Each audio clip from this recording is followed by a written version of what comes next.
We taking a vow of silence, man. Big city living, what is you talking about, bro? Are you kidding me? Can you keep quiet? Now that's something to be talking about, right? So let's talk about it, baby. Big city living, man, road to riches. That's some loud music, man, on an early Thursday morning, bro. We taking a vow of silence, man. Let's talk about it. Man, that's some real deep stuff, man. Big city living, man. Road to Riches podcast. Let's go. So, here we go, y'all. A vow of silence, right? This is an interesting topic for me because this is something that I'm sharing, from a deep space in my spirit, you know what I mean? Like a deep place in who I am all together, right? So as I expand my life and grow and, try to get back out here and, just establish my life, man.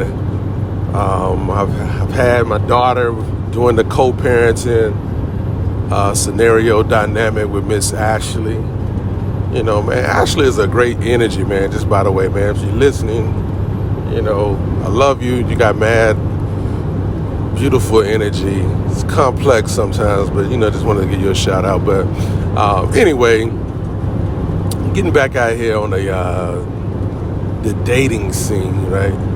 Just to see what my life is like moving forward. If there's room for me to, I guess, coexist and love, relationships, all that good stuff. So dating is the space that's, kind of keeps showing its complicated face, to say the least.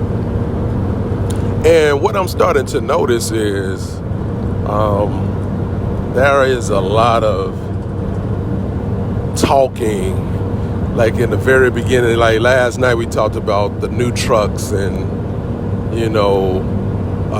starting new relationships, starting new jobs and careers and things like that. So anything in the new, that seems to be a season of mending and molding your life or the thing itself in general together.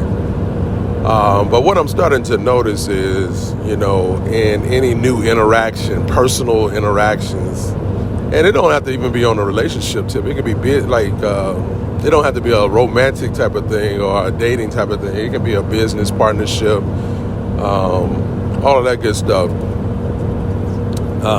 There's a lot of talking involved in it.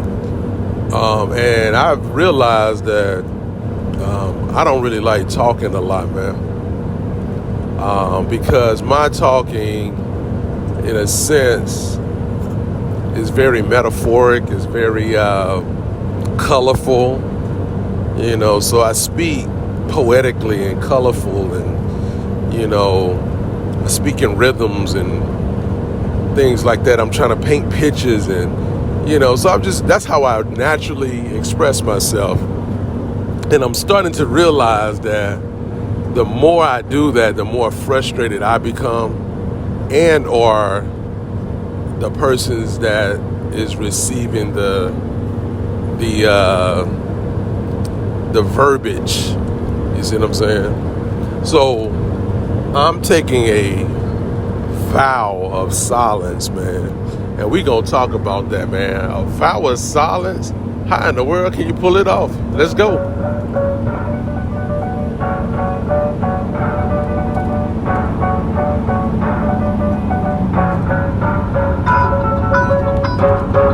Big city living, we back on the road to riches, man. How many intros you gonna do? You too colorful. Just make a statement. Let's go, y'all. Let's go. So, yeah, man, I'm taking a vow of silence, man. You know, my trip to India was a very eye-opening experience on a spiritual tip, man. You see what I'm saying? I would have been back by now, but I've had some life,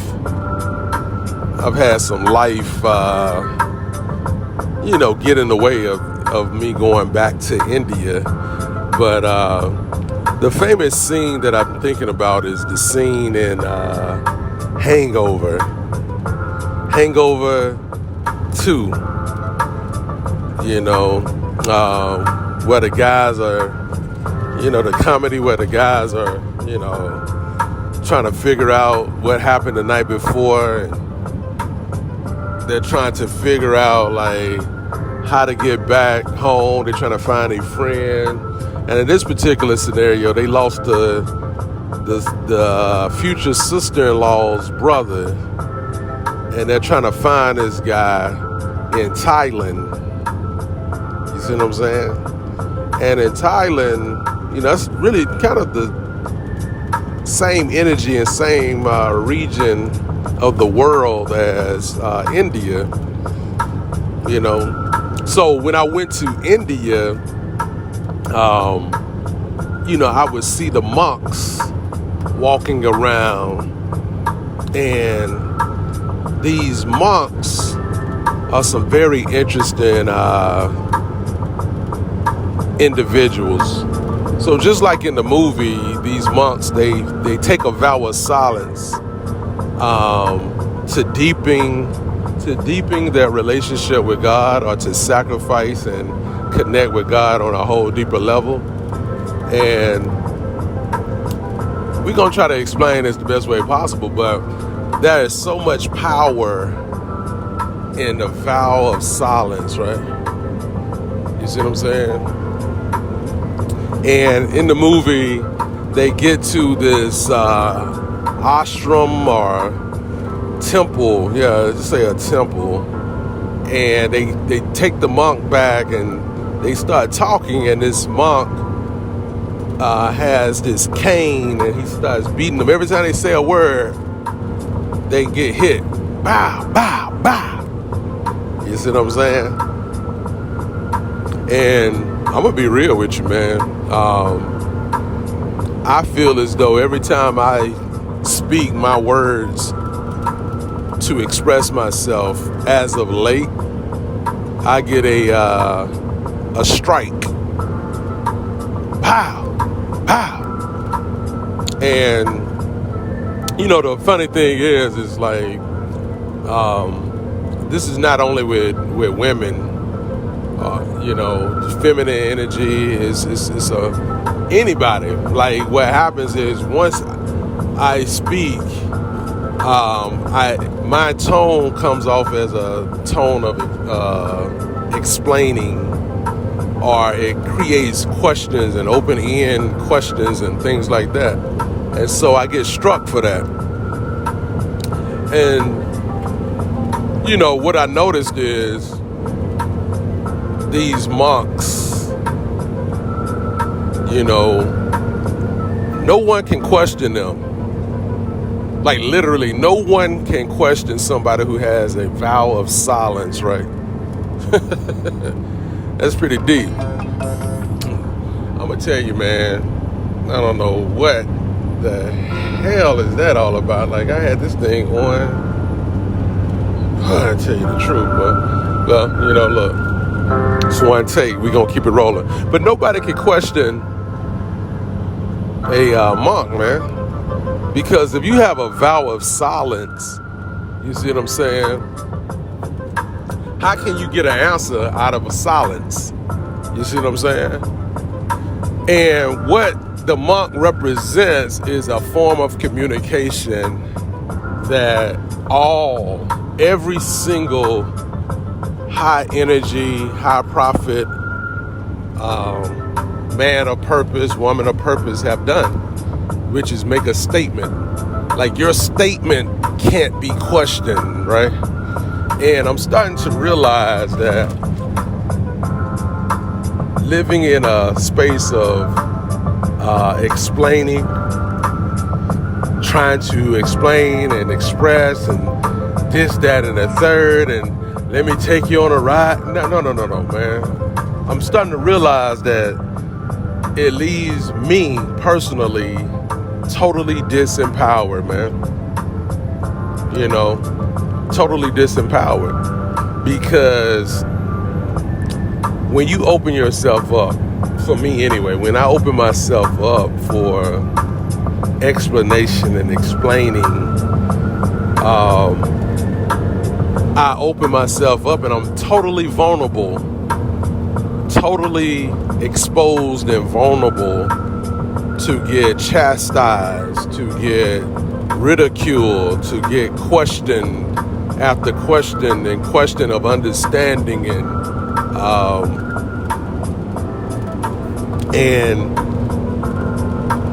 to truth be told is, you know, a statement, being the statement is the answer to all questions, man.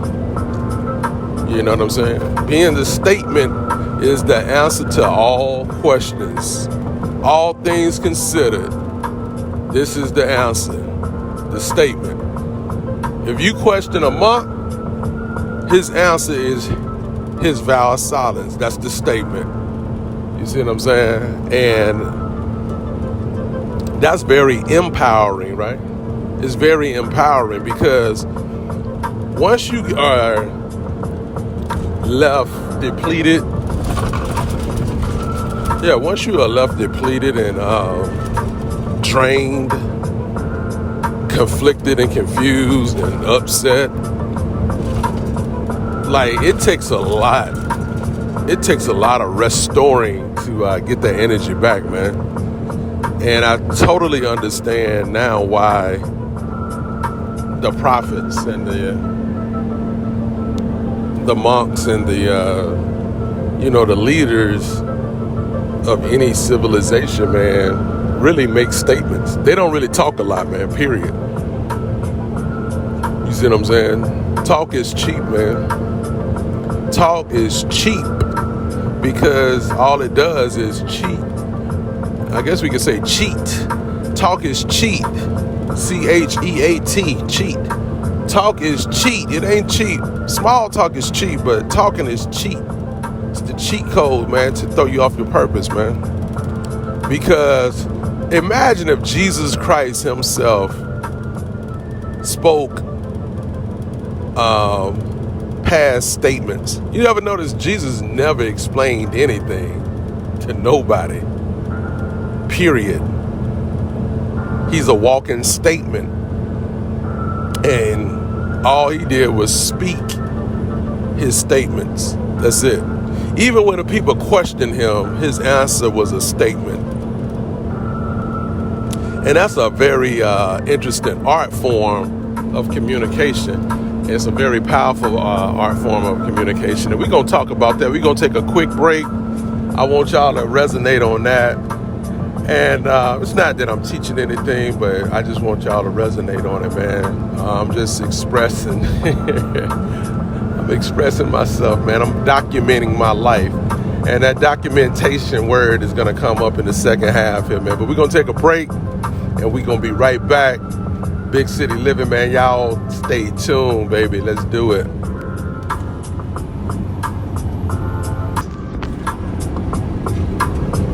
Yeah, we back on live. Are we back on the air? Yeah, I think so, man.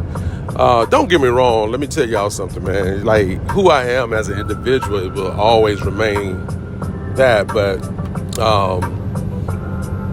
I'm just thinking at this point, right? Speaking out of my brain cells. So talk is cheap. You cheat yourself, you expose yourself, you make yourself vulnerable when you live in a colorful world of communication, right? Because it creates and opens the floor for individuals to question it. Now, I will say this, There should be a second part to this conversation, because listeners, people who listen and interact with colorful communication, still hold a great deal of responsibility, man, to ask permission to ask a question.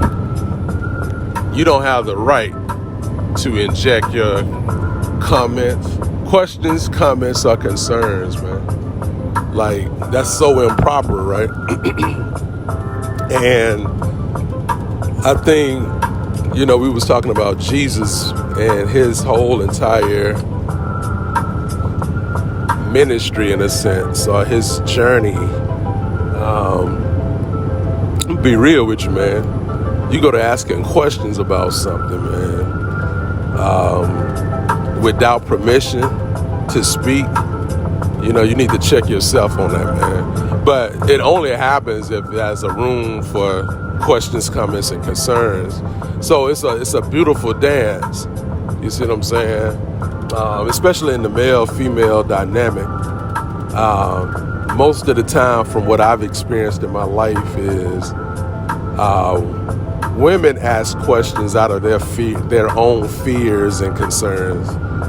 They're not asking a question to get clarity. They're asking the question based out of their fear and concern of what it would be like. How can you make this make sense for me to want to interact with you? Ain't got nothing to do with you.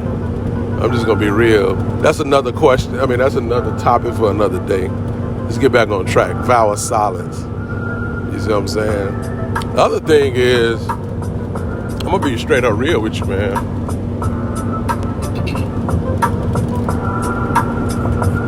To get inside someone's spirit, to get inside someone's purpose and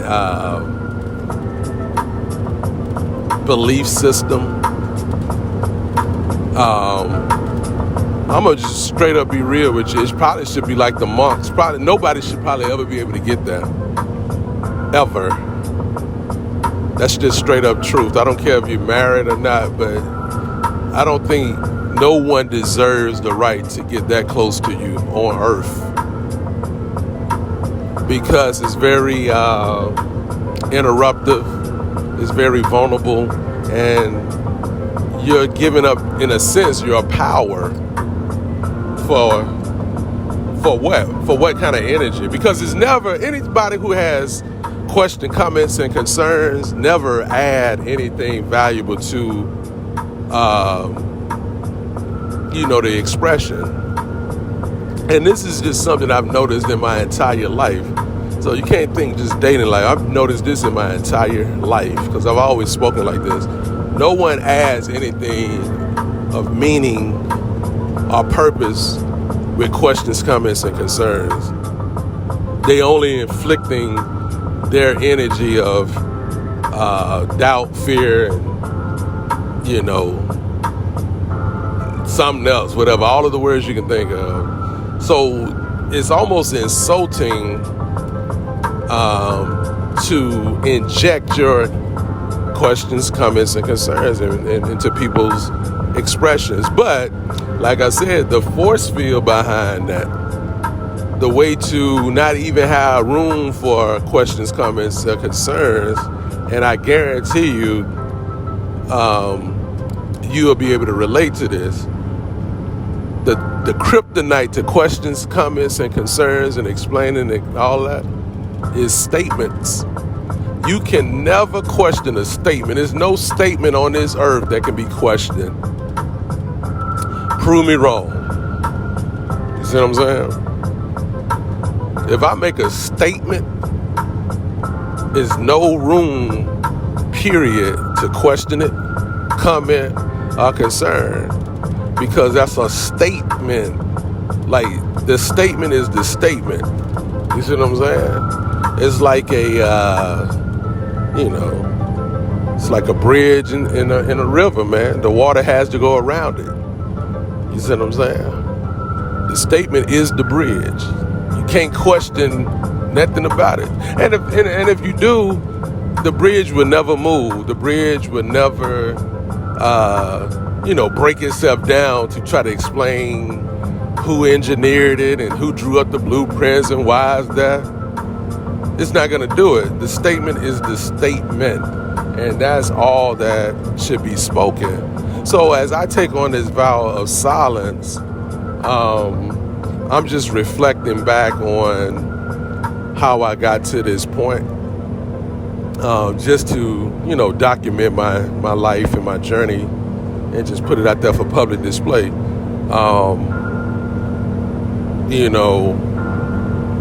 Having, a connection with God is a sacred thing.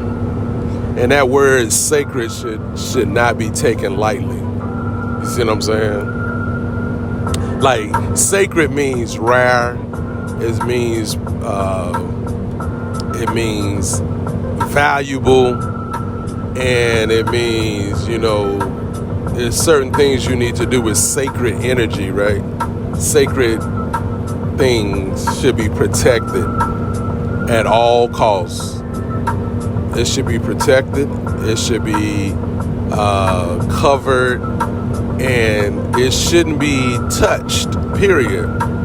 That's why the monks have all of this knowledge, man. They have all of the knowledge, health, mindset, spirituality. They hold all of that inside of them, and they vow to keep silent, because questions, comments, and concerns definitely interrupt their strength. It's like the cheat code, man. It cheats. Like question, comments, and concerns should be looked at as the serpent in the Garden of Eden, man. It's always trying to take away the power. That's the only reason it comes, is to destroy power. It is no other explanation for questions, comments, and concerns. And I could prove it on so many different levels, but that's why I don't, it's weird because I can interact with people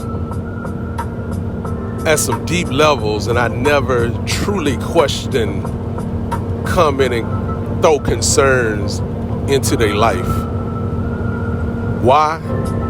Because I'm a true statement of wisdom, true statement of prophetic energy. I'm a true statement of independence and self-efficiency. So people who interact with me probably don't even realize that I never throw in questions, comments, and concerns into their life. You see what I'm saying? And I think that's what causes the frustration a lot of times in me. But it's nobody's fault. I'm not mad at anybody or anything like that. I'm just starting to notice, like, me and Ashley, we go way back. You know what I mean? We go way back. And what united us was conversation. Endless conversation. Just conversing. Boom, boom. Just talking. Like, we would talk deep about everything in life. And that was years ago, man. You talking about pre-2010. I don't even know what year it is. But we would talk about everything, man.